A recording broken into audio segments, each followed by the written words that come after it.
Et si un simple chiffre, le dernier de ton année de naissance, en disait bien plus sur toi que tu ne l'imagines? Pas une prédiction, pas un horoscope, mais un symbole, une vibration intérieure, un écho de ce que tu portes en toi depuis le premier jour. Aujourd'hui, on va explorer ce chiffre, pas comme une superstition, mais comme un miroir tendu par la psychologie symbolique. Tu es prêt? Alors regarde ton année de naissance et garde bien en tête ce dernier chiffre, parce qu'il pourrait bien révéler une part de toi que tu n'as jamais osé écouter. 0 à 3. Les premières portes de ton destin symbolique 0. Le commencement dans le vide 0. Rien et tout à la fois. Tu es né dans une année qui finit par 0. Alors tu portes en toi une énergie paradoxale. Le vide? Oui, mais pas n'importe lequel. Le vide fertile, celui d'où tout peut émerger. Ce chiffre parle d'un être à la recherche du sens, mais qui ne le trouve pas dans le bruit du monde. Toi, c'est dans le silence que quelque chose s'ouvre. Tu connais sans doute ces phases où tout semble s'arrêter, se figer. Pourtant, c'est précisément là que naît ta transformation. Le 0, c'est la gestation. Tu apprends à patienter, à te dépouiller, à écouter l'invisible. Ton pouvoir, c'est la renaissance constante. Tu n'as pas besoin de réponses immédiates. Ton âme sait que le vrai commencement, c'est l'acceptation du vide. L'appel à devenir soi. Si ton année finit par 1, tu es marqué par la quête de l'identité. Pas celle qu'on te donne, mais celle que tu construis. Le chiffre 1, c'est l'élan de celui ou celle qui ose s'affirmer. Tu sens ce besoin de dire « je suis ». Et pour y arriver, il faut parfois briser les chaînes, contredire la norme, te détacher du regard des autres. Mais attention, la solitude guette ceux qui se croient uniques sans comprendre qu'ils sont aussi partie du tout. Le piège, c'est l'ego qui gonfle, le moi qui écrase tout. Ton chemin, c'est l'individuation, pas l'arrogance. Être toi sans renier les autres. Un leader silencieux, pas un roi capricieux. 2. L'équilibre dans la relation. 2, c'est le chiffre du lien. Si ton chiffre final est le 2, tu ressens profondément que la vérité ne se trouve jamais seule. Tu existes à travers l'autre. Mais ce que tu recherches n'est pas juste l'amour ou l'amitié. C'est l'union des contraires. Le dialogue entre ta lumière et ton ombre. Tu es le type de personne qui ressent les conflits intérieurs comme une nécessité, pas une faiblesse. Ton don, c'est l'empathie. Mais ton défi, c'est de ne pas te perdre dans les attentes de l'autre. Le 2 doit apprendre à dire non sans culpabiliser, à créer des liens sans chaîne. Parce qu'un vrai lien, c'est entre deux êtres entiers, pas deux moitiés brisées. 3, la flamme créative. 3, c'est le feu sacré de la création. Tu es né pour t'exprimer. Écrire, parler, peindre, bouger. Peu importe le moyen. Ce qui compte, c'est que tu fasses sortir ce qui vit en toi. Ce chiffre porte une énergie joyeuse, presque enfantine. Mais attention, le besoin de reconnaissance peut te faire courir après l'approbation. Ce que tu fais doit venir de l'âme, pas du besoin d'être applaudi. Le 3 n'est pas juste un artiste, c'est un pont entre les mondes. Il donne forme à l'invisible. Ton pouvoir, c'est de révéler l'inconscient à travers ta créativité. Mais ton défi, c'est de rester sincère. Toujours créer pour exprimer, jamais pour impressionner. 4 à 6.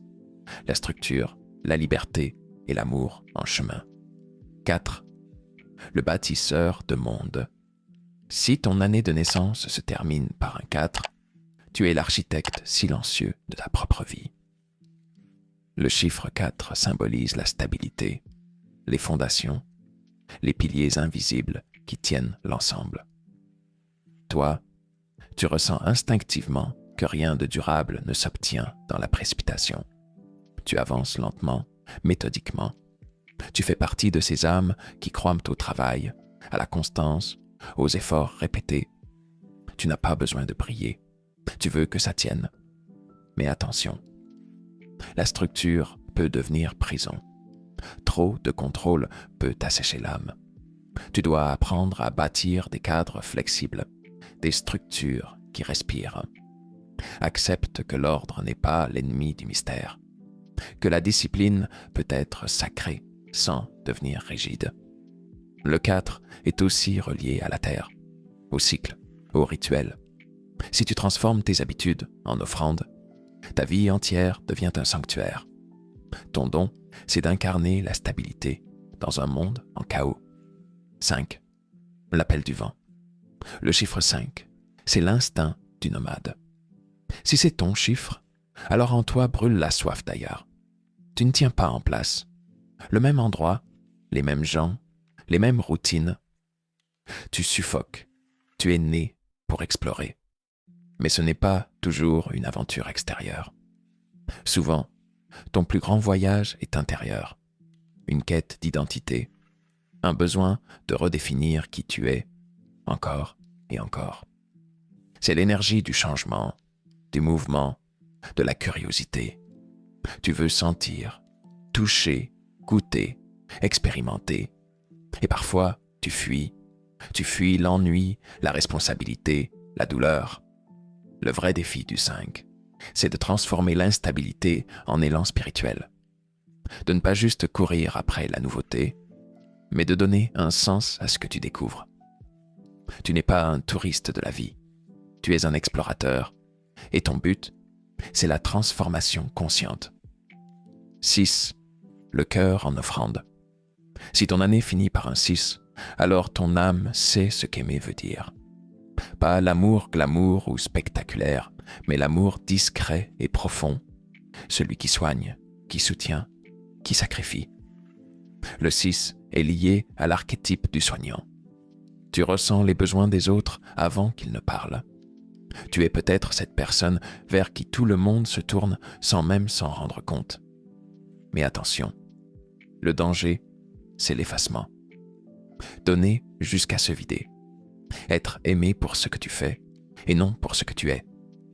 Ton chemin, c'est d'apprendre à aimer sans te nier, offrir sans te perdre. Car l'amour mature, ce n'est pas se sacrifier, c'est s'honorer en même temps que l'autre. Le 6 porte aussi un potentiel immense de guérison. Tu es un artisan du lien, un gardien de l'harmonie, à condition que tu comprennes ceci. Tu n'as pas à porter le monde, seulement à y semer l'amour là où tu passes. 7 à 9, le savoir caché, la puissance incarnée et la fin des cycles. 7, le sanctuaire intérieur. Si ton chiffre est le 7, tu es un chercheur, de vérité. Mais pas n'importe quelle vérité. Pas celle des livres de science ou des actualités. Celle qu'on ne trouve qu'en fermant les yeux. Le 7, c'est l'appel à la profondeur, à la méditation, à la solitude choisie. Tu n'as jamais vraiment été attiré par les apparences. Ce qui t'intéresse, c'est ce qui se cache derrière. Les causes, les structures invisibles, les lois de l'âme. Tu es souvent perçu comme distant ailleurs, mais c'est parce que ton esprit vit déjà entre deux mondes. Tu peux passer des heures à réfléchir, à contempler, à disséquer une idée ou un symbole. Tu es un alchimiste intérieur. Ton défi, c'est de ne pas t'enfermer dans ta tour d'ivoire, de ne pas croire que la solitude est toujours la solution. Tu es là pour comprendre, oui, mais aussi pour transmettre. Le savoir devient sagesse seulement lorsqu'il est partagé. Le 7, c'est le phare. Il ne bouge pas, mais il éclaire. 8, le pouvoir et la maîtrise. 8, le symbole de l'infini couché. Si ce chiffre termine ton année de naissance, tu es né avec une énergie puissante, presque magnétique. C'est l'énergie de la manifestation, de la concrétisation. Tu es attiré par le leadership, l'organisation, les grandes idées, les systèmes complexes. Tu as cette capacité rare de matérialiser l'invisible, de transformer les visions en réalité. Mais attention, avec cette force vient un test. Le pouvoir peut corrompre. Tu peux être tenté, de tout contrôler, de dominer, de posséder. L'ombre du 8, c'est la tyrannie silencieuse, l'obsession du succès, du statut, de la reconnaissance. Ton chemin, c'est la maîtrise consciente, pas la force brute, pas l'ambition aveugle. Tu es ici pour diriger, oui, mais dans l'humilité, pour bâtir, mais pas sur les ruines des autres. Le vrai pouvoir, c'est celui qui libère, pas celui qui écrase. 9. Le cercle qui se referme. Et puis vient le 9, le chiffre de la fin, mais aussi de la sagesse ultime. Si c'est ton chiffre, alors tu es venu pour clore des cycles.